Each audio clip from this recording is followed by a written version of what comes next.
Hi everybody, it's Psychic Eddie, and we're going to be doing a little mini reading today for Harriet. And we're going to be looking at her astrology chart and have a couple of things in mind to talk about that really stand out in her chart that I think are quite fascinating. An astrology chart is a lot like a pizza with 12 slices, and each slice represents a different area of your life, and where your planets, personal planets, meaning this your sun, Mercury, Mars, Venus, fall on that pizza or your chart, kind of illustrate some of the more significant areas of your life, or areas of your life that are really going to stand out. So looking at her chart, she has a couple of interesting things that really stood out for me. And let me talk about them real briefly. One is she has the planet Uranus in her 8th house. Now, Uranus is really, the best way to explain it is it's the planet of electricity is the best way to explain it. It's the planet of genius and electricity and being in touch with transcendent powers. This is kind of a hard one to explain, but for example, if you had the planet Uranus in your 10th house of career, why that might mean that you're doing some scientific work or research work or something that's very, very unusual, that requires something that might be above average intelligence or intuition or perception. Something like that really would make the person very eclectic and electric in whatever job they would pursue. Now, when you have it in your 8th house, this is where it gets really interesting, because the 8th house has to do with things like taxes, other people's money, that sort of thing. It can make you, if you have a significant planet there, it can make you somebody who may be an accountant or handling other people's money or an advisor. But it also has to do with things pertaining to spirits, the dead, those who've passed on. And whenever I see the planet Uranus there, I think that this is somebody who might be a little bit psychic, who might have some psychic abilities, strong intuitions.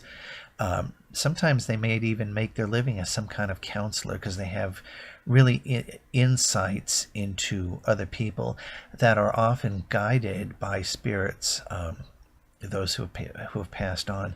So Uranus in the 8th house is really a bridge between the living and those who have passed away. And that's why a lot of times people with planets there have can have careers pertaining to something related to the dead, like running a funeral home or creating wills, that sort of thing. Okay, what's interesting about Harriet is her planet Uranus is making a very strong aspect to the planet Neptune. Neptune is another very psychic planet that has to do with things that are unseen. So the gases that chemicals that have gas. The gas is ruled by Neptune, or chemicals can be ruled by Neptune. Things like the fog, ruled by Neptune. So things that are kind of intangible are ruled by Neptune, and that's why it sort of has something to do with, I think, psychic abilities as well. Now, when you have in a chart the planet Uranus making a really strong aspect to Neptune, this to me is an aspect of the psychic or the counselor or healer or something like that. Somebody with very, very profound intuitive awareness of things that other people may not see. So again, I may not have described it as best as I could, Neptune ruling things that you can't see, but hopefully you'll kind of get the picture of what I'm talking about. These two amazing planets are really kind of making a very strong aspect in her chart. So I don't know much about Harriet, but I imagine that she's quite a very fascinating person and may have some great insights into other people. Okay, so I have to refer to my notes because I don't have my Memorex memory. She also has the area of the chart having to do with career is, she has Cancer on that. Now, Cancer is a very introspective sign, and somebody with with Cancer in the area of the career, this kind of points to counseling or something that would require more thought or introspection or feeling or sensitivity. So again, it wouldn't surprise me at all if whatever career or whatever work that she does would involve having to have more sensitivity and feeling than might normally be required. Now, she also has Jupiter in the sixth house. Now, Jupiter is the planet of good luck and expansion, and the sixth house has to do, it's been interpreted differently, but it has to do with health and service. So when you see Jupiter in that part of a chart, again, this sort of points towards possibility of healing. She might be a healer of some kind. So maybe Reiki, or maybe something a little bit unusual, or massage therapy or something like that. But again, looking at the totality of her chart with these things, other things that I've talked about, Jupiter really expands her ability to maybe have some connection to healing or health in some way. And then the last thing I wanted to talk about was she has her moon and Saturn in her chart very close together, which tells me that she may have lost a parent when she was younger, or a significant person when she was younger. Sometimes this person could have passed away or just left her life in some way.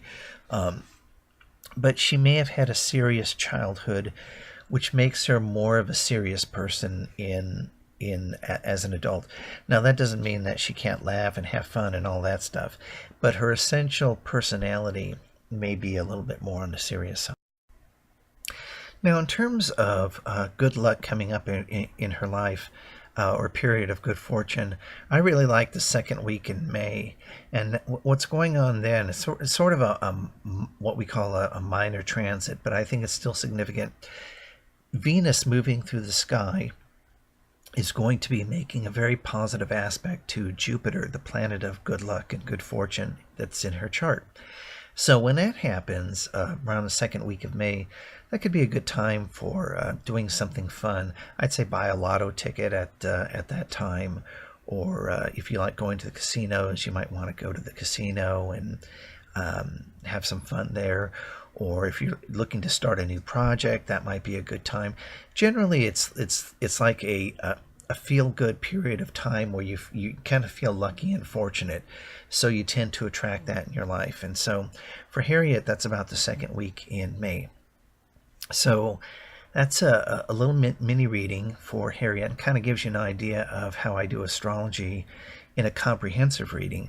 Now, when I do a comprehensive reading, I do a lot of different things. I can answer questions psychically. I look at all sorts of different areas in a person's chart. I look at the next 3 months and outline maybe good periods of time or periods to be a little careful. And then I give out personal lucky numbers too.